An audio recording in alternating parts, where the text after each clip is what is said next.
السلام علیکم شاګردانو الله دې وکړي چې روغ جوړ اوسئ. راځو د نن سبق چې دغه بیا هم انګریزي جملې دي د انګریزي سپیکینګ پریکټس دی. Cats hate water. Cats hate water. پشیانې د اوبو څخه بد وړي. You take the trash. You take the trash. ته انبار وړه. انبار اخه. Would you lend me a pen? Would you lend me a pen?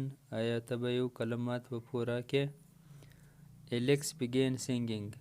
Alex began singing. Alex سندره شروع کړل. He sang pretty well. He sang pretty well. د ډېره ښه بدله وویل.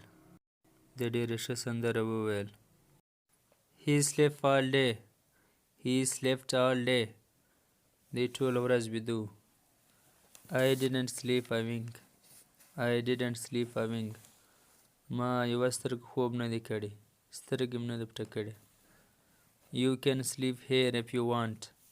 You can sleep here if you want. ته کولی شې چې دلته بیده شې که چیرې غواړې. که چیرې غواړې ته کولی شې دلته بیده شې. Samuel told Alex. Samuel told Alex. Samuel Alex ته وویل. Please tell them the truth. مهرباني دې ته رښتیا ووایه. He struck a match. He struck a match. ده د باکستانه ووهل. You can slide the front seat forward. You can slide the front seat forward. ته د مخ سیټ مختص کولی شې.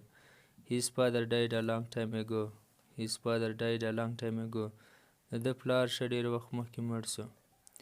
They didn't sleep well last night. They didn't sleep well last night. دی ماښام ښه خوب نه دی کړی. دی ماښام ښه نه دی بیده شوي. ویل معنا ښه. We met again the next day. We met again the next day. موږ بیا د بل ورځ سره ولیدل. موږ بمواري بیا د بل ورځ سره ولیدل. سره ملاو شو. They will come in an hour. They will come in an hour. دی به په یو ساعت کې راشي. Maybe it will take too long. کیدای شي دا ډېر وخت واخلي. Maybe it will take too long. He was a good boy in the past. دی په تېر وخت کې ډېر ښه هلک و. They will buy new next month. را روانو میاشته دی نوی رانیسي. Soon we will start working with you. ډېر ژر به موږ ستا سره کار شروع کړو. ته ورکینګ کې د ان پر ځای ام راغلی دی. I want you to answer me now. I want you to answer me now. زه غواړم چې ته اوس ماته جواب راکړې. I have already seen this movie. I have already seen this movie. ما مخکې لا دا فلم کتلی. You should finish my work today. You should finish my work today. ته باید نن زما کار ختم کړې. پای ته ورسې.